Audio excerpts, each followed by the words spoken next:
Hello everyone and welcome to Saminator's Blackbookers from 1000 Guineas Day yesterday at Caulfield. Now, I know a few of you are going to start chirping up about the fact that I tipped 0 from 10 winners yesterday, but I don't want to complain. But when your horse, your best bet, in fact, races keenly in the early and middle stages and gets beaten this far, moving on to a horse that's held up from the 400 to the 200 and gets beaten this far, to the horse that got crowded near the 1,000 metres and got beaten this far, it was an unlucky day, let's be honest. And if you followed Saminator's Roughies, I did include Jasmine Rouge in there, who won at $31. So anyway, the Blackbookers have been out of order for a while, haven't done it since, I think, Cox Plate weekend, in fact. Out of the 17 Blackbookers I've highlighted, I don't think any of them have won. So I've gone back, I've just revised my strategy, and I don't normally share my personal strategies with anyone, but I will for this Blackbooker sort of series that we're doing, because if you guys want to back the horses that I'm following, I want you to back some good ones. So by you knowing how I get them, then you'll know whether you want to or will not want to follow these horses as well. So I've got 3 sets of criteria, which is most important. These 3 criteria help me find Feroce in the Caulfield Guineas at 60 to 1, ran second, and Lady in Pink on Caulfield Cup Day, which at $21 won. So I'll just get my paper.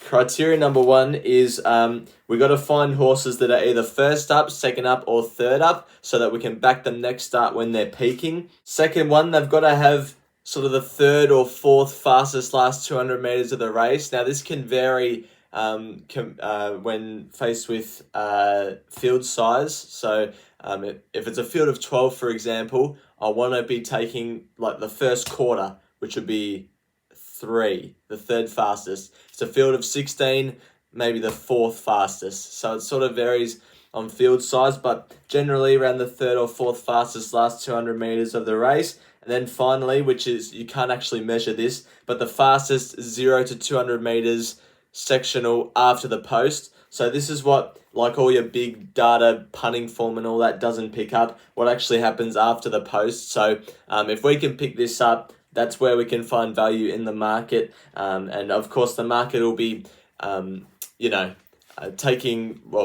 shortening the odds significantly of the horses that have the fastest last 200 metre sectional of their last race. No value can be found there. That's why we want to find the hidden gems. Hidden gems are what we're looking for on the Saminator channel. I've also got 3 set of criteria for when to back these horses. Usually next start back them, but if they're running next start, these are the criteria that need to be followed. So the first one is they can't drop back in distance.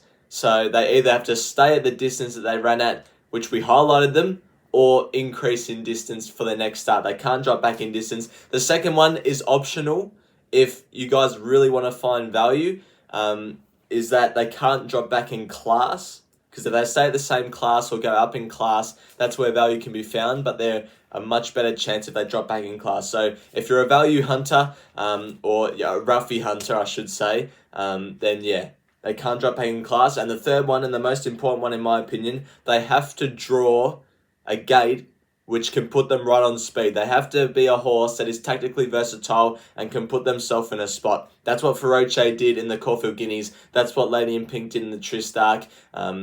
They've got to be able to put themselves in a spot. So the ones I'm highlighting today, I'll just sort of talk about my thoughts, and then it should give you guys more of an understanding of where I'm coming from with these Blackbookers. So today I've got 5 Blackbookers to show you, and remarkably we only have 2 races to look at. I'm pretty keen on a couple out of race 3 and a few out of race 6. We'll start with race 3 because that was the earlier race on the card. It was this benchmark 84, I'm pretty sure, 1400 race. Little Jack and Tara Mansour are the horses that I've highlighted. Now, we'll start with Little Jack. On this occasion, it was first up. Well, yesterday it was first up, and it settled on speed. It was really good through the line, had the 2nd fastest last 200 metres of the race, and it was probably the fastest 0 to 200 metres after the post.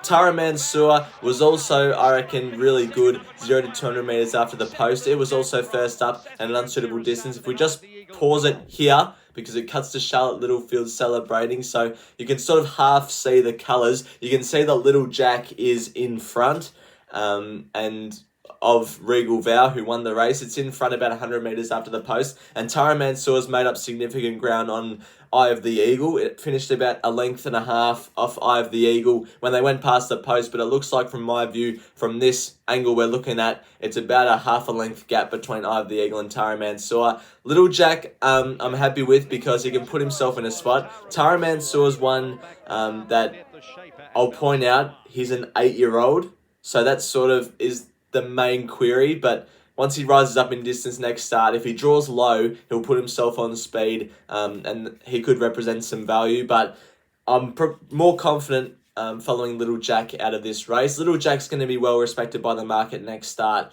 but I think it's a good chance of winning next start because it ran terrific yesterday. And I've got 3 to highlight out of the Thoroughbred Club Stakes over 1,200 metres. She's Got Pizzazz, Grinzinger Pod, and also Anisa. Now, wow, 3 to look at. We'll start with Grinzinger Pod. It missed the start slightly, and it didn't have a lot of luck at the top of the straight. Ran through the line well. I think it was about the 5th fastest last 200 metres of the race. Was 3rd about 200 metres after the line. So it's improved its position, which the data, the sectionals don't pick up. So I think it can, we've got to follow it next start. However, it is a horse that is usually slow away and can't really put itself in a position. So that's my main query. It's going to be midfield or off midfield its next start because it doesn't have a lot of gate speed. Anisa, this horse had blinkers for the first time yesterday.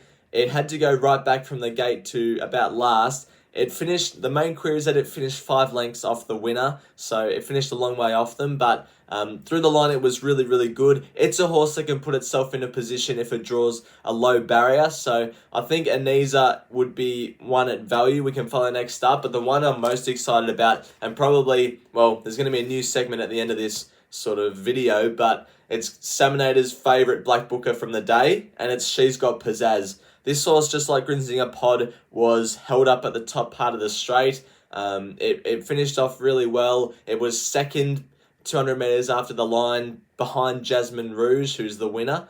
And it was, going really well through the line. It's a horse that can put itself on speed, as we've seen from earlier in its career. It was second up yesterday. So 3rd up, next start, it'll be peaking, and I want to be following She's Got Pizzazz the most out of any horse on this Caulfield card. So here's a list of Saminator's Black Bookers: Little Jack, Tara Mansour, She's Got Pizzazz, Anisa, and Grinzinger Pod. I also forgot to mention earlier in the video that I'm not going to bother highlighting the winners because they're just going to be too well found next start, and they don't fit the criteria anyway. So that's going to do it, everybody. Thanks, everyone, for watching. Hopefully you enjoyed this Black Booker video, and hopefully we can follow these horses with some confidence heading into their next starts. Until next video, bye for now.